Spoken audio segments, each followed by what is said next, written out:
So today we're gonna be mixing a little bit more of like these hybrid type of sounds, raisers and shouters, things like this.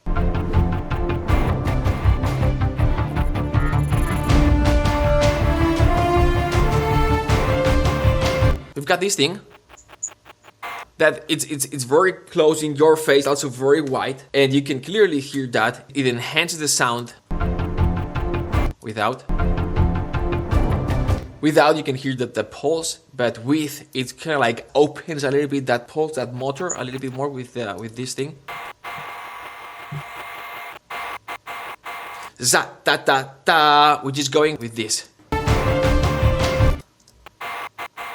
We've got the big hits, we've got the za ta ta ta, the epic percussion, right? It's doing the exact same rhythm. It sounds nice, but objectively, it sounds a little bit anemic. It works in context with everything else because it's been designed, it's been thought that way when I was composing. But if you isolate this, it is a little bit anemic. There are two layers, there are two things, right? There's the ta-ta-ta-ta-ta thing. It was just one instrument, but I was using two notes. One that was like this ta-ta-ta-ta-ta, this ta-ta-ta thing, and then the za, za, za, za. I think we can help it a little bit for this to be a little bit more alive. So again, black box, choose emulation, type of saturation. We've got a pentode and a triode. You can think the pentode sort of like the low frequencies and the triode sort of like the high frequencies. It affects the entire range, but it adds more saturation. This more to the low frequencies, this more to the high frequencies.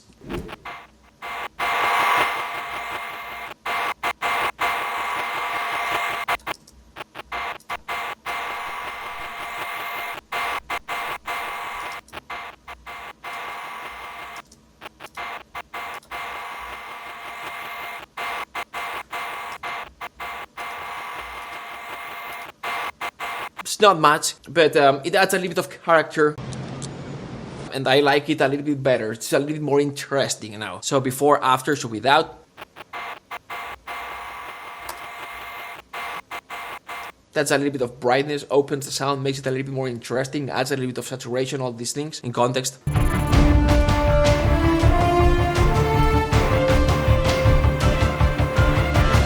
Again, subtle but meaningful. It's like, I don't hear the difference really. I don't hear anything. Like if we didn't do that, it wouldn't make a big difference, right? Usually when, applying that tape saturation, the analog saturation, it's always very small. But most of the times, not always, but sometimes when I feel that it's a little bit anemic, but that needs a little bit more, I add some sort of, saturation. Now, balance and panning.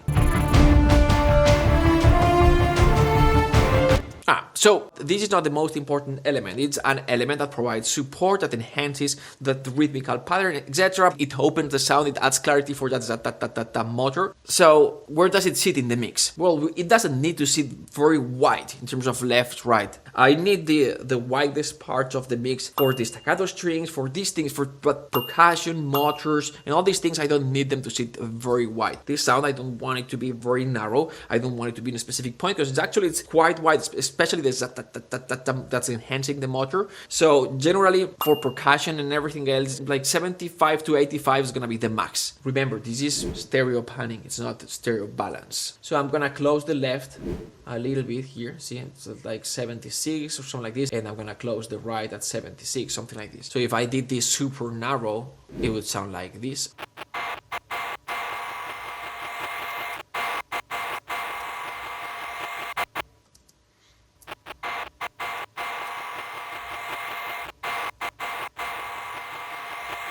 It needs a little bit more of presence, so we would compress this. But because it's an effect, I'm gonna use Omnipressor. It's a plugin that I love. It's sort of like an effects compressor type of thing.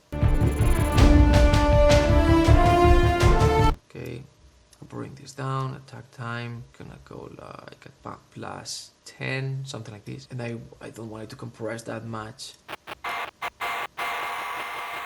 No, I don't. Yes.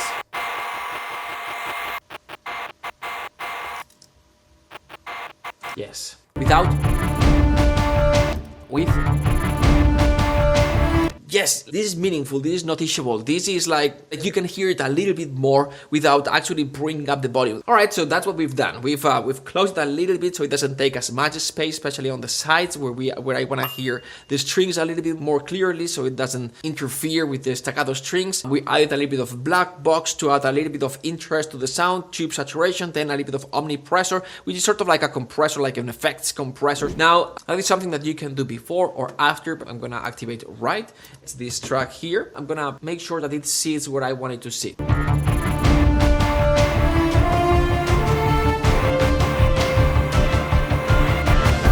got a problem here. This one is too loud. I don't like it that loud. Yeah, zap, pum, pum. No, this is a composing mistake. Now it's more even. Nope, I prefer it like this.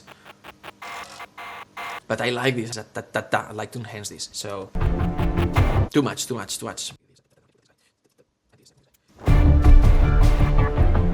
Yes.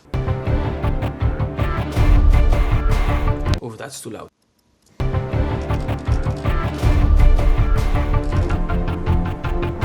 This works.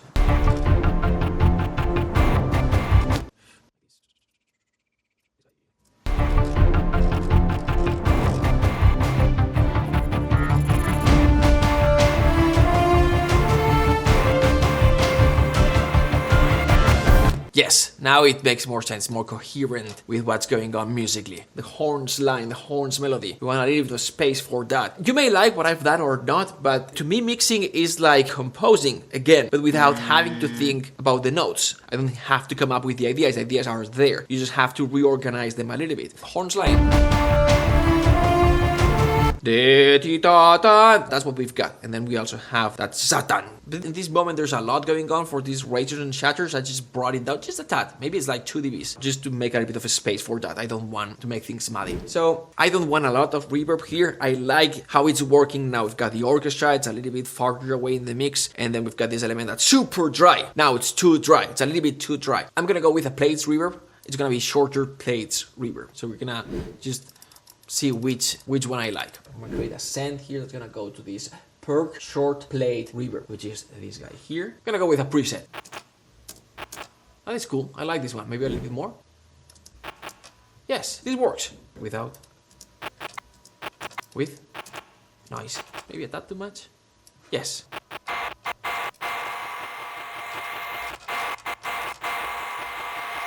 Awesome. Cool. That's just a little bit. And now in context everything.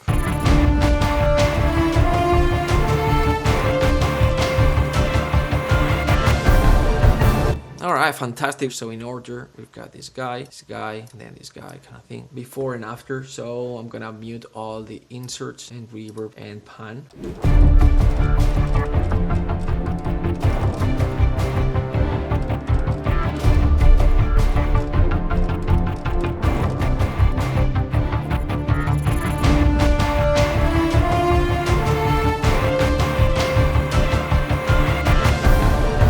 Yes, it adds a bit of presence. The thing that makes the biggest difference is the volume automation, and that's where sometimes you may want to start there. Usually what I do is I find the right balance, then also the panning, and then I do the plugins and everything, and the reverb, and then I write automation. That's just me. Hopefully you can see how now you can hear it a little bit more when it needs to be heard, and it sits in a little bit more coherent way in the mix. That's it. I just wanted for you to see the thought process behind what I've done. Hey, in the last video, many people asked about mixing, mastering, production tips. So what we've done is we included in the link below one of our paid mixing courses, and we included it for free for you. Now, as we were putting that link together, we thought, why don't we give you more stuff? So we also included the list of sample libraries that I use, my template so you can copy it, lots of film scores that I analyzed and reduced for you, and also just so you have access for everything that we've got for 30 days. In that link you will also get for free a trial to our I'm a Composer membership, where we also, by the way, include our best momentum classes. So go grab it. It's just there for a limited time. Even if you don't need it now, it's gonna be great reference material in the future. Click the button below and get access for free for life. That's all from me. Other than that, thanks for your time. You're amazing. I hope that you got some value, or at least it was entertaining. We'll continue to bring more videos and more free stuff for you so you grow as a composer. I'll see you in the next video. Bye.